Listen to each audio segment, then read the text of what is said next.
So 2019 continues to just absolutely fly by. We have made it to the month of October. We are 3/4 of the way through this year.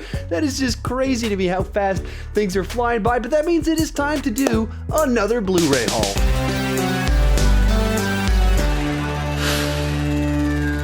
Hi, my name is Sean, and I started this channel because I love to talk about movies way too much. If you can relate, you're probably in the right place, and consider clicking that subscribe button. With that in mind, go ahead and join me down below in the comment section. Share what you picked up this month, what's the best movies, if you got some Funkos, some other Tool toys, something like that, let me know down below in the comment section. If you're kind of new to one of my Blu-ray haul videos or one of my haul videos, they're a little bit different from most of my content as they're designed to be a lot more kind of laid back. I shoot them in one take and tell more stories and kind of let my personality come out a little bit more. In my main videos, they're kind of cut intentionally to be quick paced and be more content focused.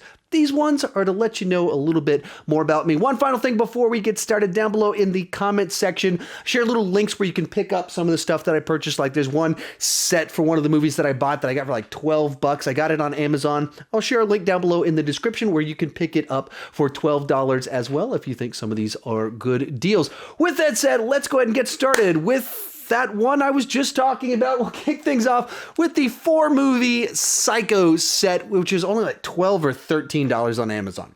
All 4 Psycho movies for just $12. It's tough to beat that. If you just rent them off of Vudu or wherever you would rent movies from, it's going to be more than $12 to watch all of them. My buddy Cody Leach told me about it. I'm trying to decide which horror franchises I want to rank in the month of October, so he sent me the link. So I don't know if I'll be able to get to the Psycho movies, but now I have the Psycho movies for whenever I do get around to ranking these Psycho movies. It could be this month, or it could be a little bit while. I'm debating if I'm going to be able to get to this one, or I'm just going to do Evil Dead, or maybe I'll just do this one instead of Evil Dead. You can actually tell me down below in the comment section, would you prefer that I talk about the Psycho movies or the Evil Dead movies for a shorter horror franchise that I'm going to rank? I'm also going to do the Nightmare on Elm Street ones. That's the big one I'm doing, but could also be Psycho. Just so you know, I've seen the original Psycho movie 1 or 2 times, but it's been a while, and I've never seen Psycho 2, 3, or 4, and I don't really even know what the plot line is to those ones. I know almost nothing about them except Norman makes a return. So I'm actually very curious to see kind of where the franchise goes, because I've heard, generally speaking, pretty good things about them, that they don't totally embarrass themselves. So when I check that one out, that could be some pretty good stuff. Next up, The Shining. I've never been the biggest fan of The Shining, but it doesn't change the fact that it's an important movie and a very interesting movie and how weird, strange, ambiguous it is. I've actually started listening to the book, The Shining, Stephen King's version of it, in preparation for Dr. Sleep coming out. So probably going to be ranking The Shining movies because there was a miniseries back in the 90s. So The Shining, Stephen King's The Shining, the miniseries, and then Dr. Sleep, probably a ranking coming soon. But that required me picking up The Shining and giving it another viewing.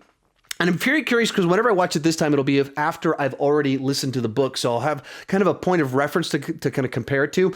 And the book is a little bit more concrete in what's going on and kind of fills in some gaps, whereas Stanley Kubrick was more into the weird and the ambiguous. I tend to be more of a plot concrete kind of person. So I'm thinking I'll probably enjoy it a little bit more with some of the context that you get from watching it in the book. So pick this one up in preparation. Should be watching that one probably about 3 weeks from now is when I'll probably sit down to watch it. Next up, this was an interesting little pickup. X-Men Dark Phoenix. Now, I was very negative on this movie in my review. Very disappointed by the movie. It's almost guaranteed to be on my top 10 biggest disappointments of the year video. But at the same time, I've got all the other X-Men movies, so this one completed my set. My wife hasn't seen it. She wasn't able. They didn't actually invite me to a press screening for it, and my wife didn't go out with me when I watched it the opening night. So she hadn't seen it. So it's like, all right, I'm gonna definitely rent it. I want my collection to be complete, so went ahead, picked this one up fresh and new, and we're going back and forth between watching that one and watching Men in Black International, another one that she didn't happen to be able to watch when it first came out. But yeah, man, what a disappointment of a film, and closing out a 19-year-long franchise. It's had different versions. This one's only about 10 years old, and just felt like such a dud. Maybe not as bad as some people have indicated, Rotten Tomato score and things like that. It has its moments inside of it, but it's also quite disappointing. Next up, Aladdin. I was actually pretty excited to pick this one. Another one my wife didn't see in the theaters. I saw it a couple times in the theaters because I took my son to go see it after the press screening. Took my sister to the press screening, and then I took my son to go see it a few weeks later. And I wanted to take my daughter, but she didn't want to watch it because she doesn't like that they have baggy pants. It's weird to me, as it probably sounds to you. But anyway, so when it came out, I was pretty quick to watch it. My wife was really curious about it. And I had my criticisms of it, but it feels like a more watchable of the Disney live action remake because it's just such a fun kind of adventure that it lends itself, I think, better to being a film that can be made live action, where some of the other ones that I just feel like the novelty is kind of interesting about it, but I'm not as likely to rewatch it as I am Aladdin. And likewise, just Will Smith being the genie, I think in and of itself is something worth watching. So we watched it and everyone seemed to be positive. Even my daughter watched it and she was able to get over her hatred of baggy pants. So that's pretty cool. Next up, John Wick Chapter 3 Parabellum. Haven't been able to rewatch it yet, but I've got the other two John Wick movies. I love action movies. This is like the premier action franchise of the decade. So naturally, when it came out on video, I was like, I got to pick that one up and, have another one in my set. The fighting action, it is just phenomenal. Some of the stuff they would do, the creativity, whether it's dogs joining in, the way they shot the motorcycle sword fight sequence inside of it. And so many other ones are just like wow inducing as to what they were able to pull off. Not crazy about what they did with the story, especially in the second half of the film. I think this one should have closed things out a little bit better, but still, it's the premier franchise of the decade. They're just doing amazing things. Then we have Yesterday. Now, I missed this one when it first came out because my wife really wanted to go see it, so we're going to do date night to go watch it. I was on a lone baby duty that week, so I couldn't go by myself to go see it. I would take the baby, which I'm definitely not going to do by myself, so I missed it. So I didn't do a proper review for it, and as soon as my wife and I were able to go see it, it was one of those movies that instantly I was like, okay, I'm going to buy that the day it comes out, and I'm pretty sure my wife's going to watch it all the time. It's going to be like one of her go-to night, like go-to-bed movies. And I was totally right. As soon as it showed up on Vudu, sometimes Vudu has the option where you can get the digital copy now, and then they mail you the disc when it comes out without, like a nominal extra charge when you do that. So that's what we did. It was like, as soon as it was available, like, wife, you want it, right? Yes, I want it. So I ordered this one, and before we got the disc, she'd already watched it 3 times.